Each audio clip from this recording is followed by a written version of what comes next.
on his shield was on him, and a quick identification was made because of that. But again, there had to be DNA analysis to make a positive identification on his body.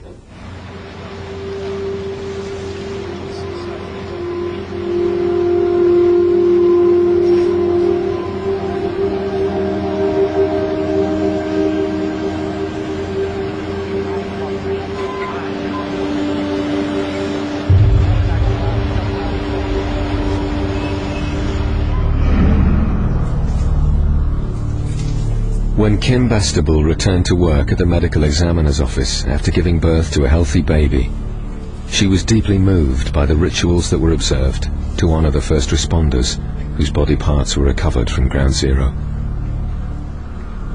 We received a tiny bone fragment, probably no larger than 4 inches, and it had what appeared to be red enamel or plastic on it. And it was thought to be part of the skull of a firefighter who had his helmet on, and the helmet had sort of melted into his skull. And it was just such a small little piece, and that was only supposition of what we thought it might have been. And yet it got wrapped in a flag, and it was treated with the same reverence as if it were an entire firefighter.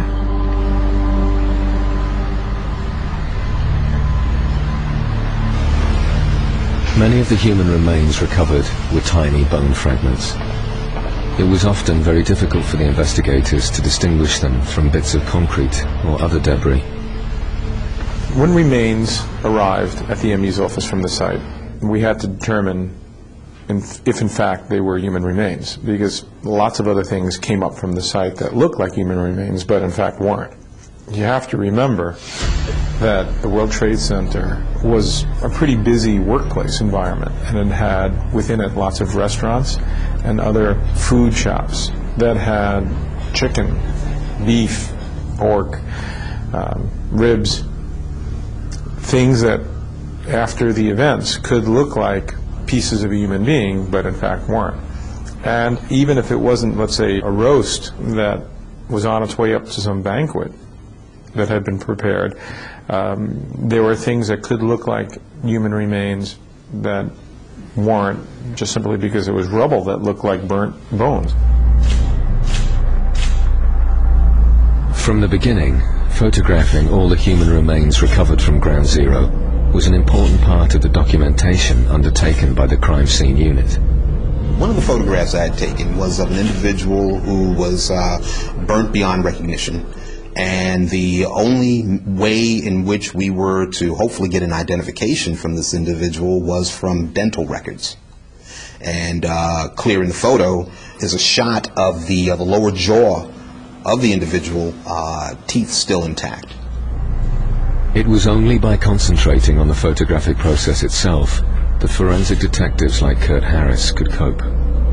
We are occupying ourselves with whether we have the proper lighting, if we have the proper aperture, can we choose the right speed, and things of that nature. And you can see quickly how you can be diverted from the horror, in many cases, of what you're taking photographs of. After 9 months of search and recovery, 20,000 body parts had been retrieved and processed. Most of these were kept at Memorial Park in refrigerated trucks close to the medical examiner's office for future identification. When it came, families were brought face to face with the reality of what happened to their loved ones on 9/11. The remains could sometimes reveal evidence of their last moments.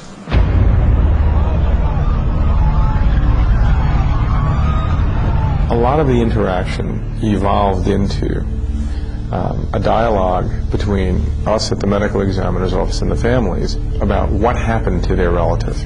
When did he die in all of this? When did she die in all of this? Was it right away? Did they suffer? What injuries do you think they sustained? And sometimes from the remains we were able to learn quite a bit and share with the families what we thought happened to their loved ones. One of those trapped above the 100th floor in the North Tower that Scheer was able to identify was Gary Lutnick, the Joint Managing Director of Cantor Fitzgerald. Gary's family were reassured that tests on his scattered remains proved he had died instantaneously and without pain when the tower collapsed. The conversation that Scheer Rybowski had with my brother and I about technically what happened here and how somebody's body could go flying out a window and, you know, and half the body could be here and part of the body could be there. And I mean, you're sitting and you are having a conversation about someone you loved that is akin to the most gory horror film you could imagine, and you're calmly sitting there having this conversation, talking about it, going, yes, you know, I understand why, you know, bone fragment here and femur there. And over 6,000 pieces of human remains small enough to fit into a test tube were found on Ground Zero. Human bodies were shattered into as many as 200 separate pieces. As a consequence, around half of all the victims had to be identified from their DNA alone. This was made possible by sophisticated data analysis in the labs. Scheer personally took on the unenviable task of explaining all this to the families. The interviews, the interactions with the families that were the most difficult was when we had to tell them, okay, we've identified your loved one, and here's what we've found.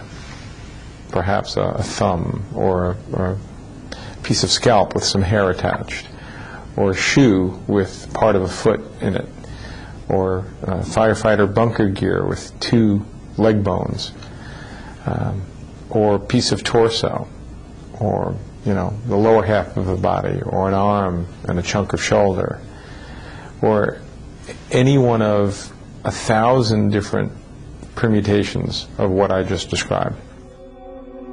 Despite having to confront the harrowing detail of her brother's death, Edie was relieved that she knew what had happened and that she could finally bring her brother's remains back home again and begin to get closure. I have gotten remains of Gary against all odds. 10 small bone fragments, some from the World Trade Center, some on pieces of paper that said garbage dump, from the Fresh Kills Staten Island garbage dump. And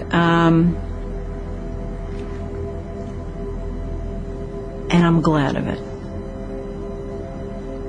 I'm glad that I have that. The epic search to recover and identify those who died at the World Trade Center was an extraordinary achievement that brought consolation to many families. The profound experience of working at Ground Zero would transform the lives of the crime scene investigators. But for some, there would be an unexpected price to pay for their heroism. On May the 30th, 2002, a ceremony was held to mark the end of the search and recovery operations at Ground Zero. In the end, over 1,500 of the 2,749 thought to have died were identified. The crime scene investigators had risen to the challenge presented by the exceptional circumstances of the Ground Zero crime scene.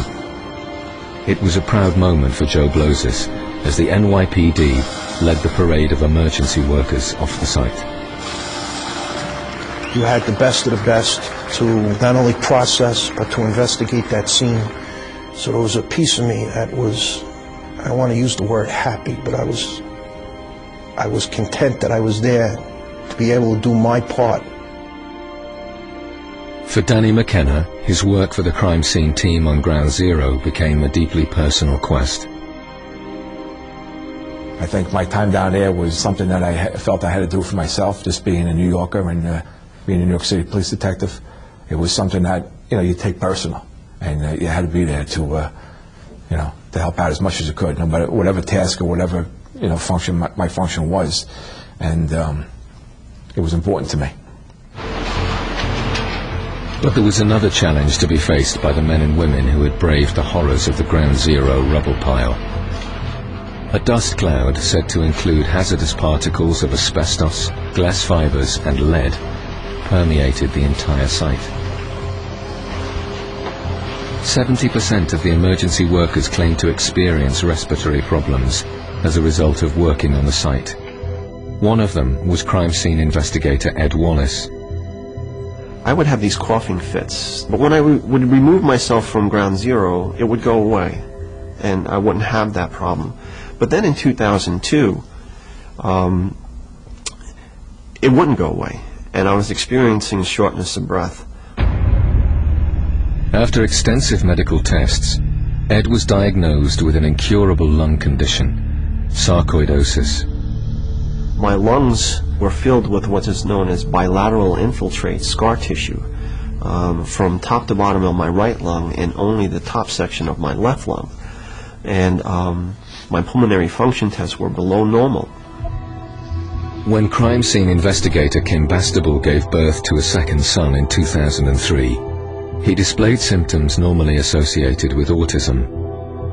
She became convinced that her son's disability was linked to her exposure to the toxic cloud during her pregnancy. At the time, I didn't know that fluorescent light bulbs had mercury in them, or that computers had lead or cadmium or nickel or antimony. None of these words were a part of my lexicon, a part of my normal thought process. I didn't know any of this. But I felt in my gut that something was wrong, and what was wrong was my exposure. And I started to believe with every part of me that Luke was the youngest victim of 9/11 because he was born 2 years later.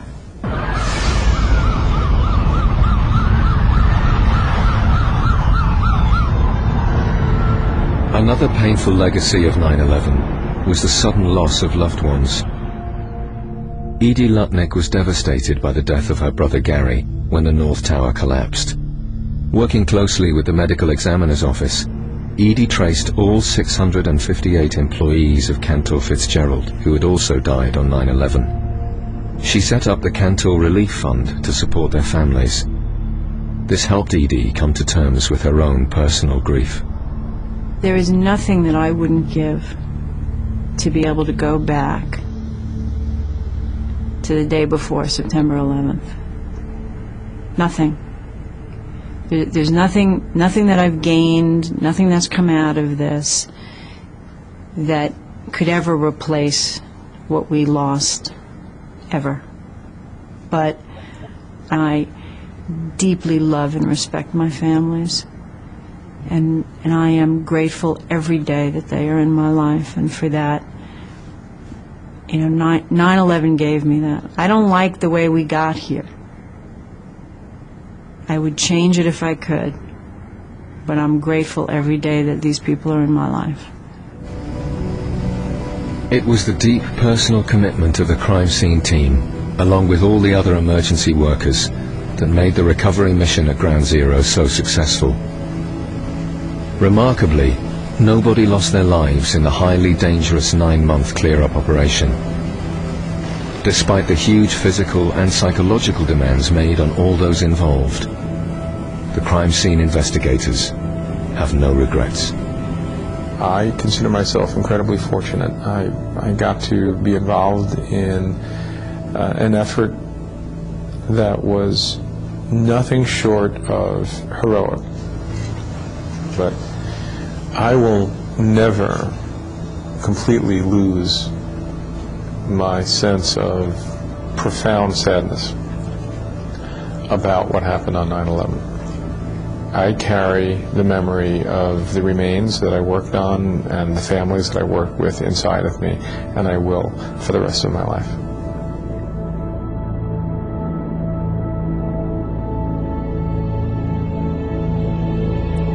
Next tonight on Channel 5, it's our movie, Nowhere to Run.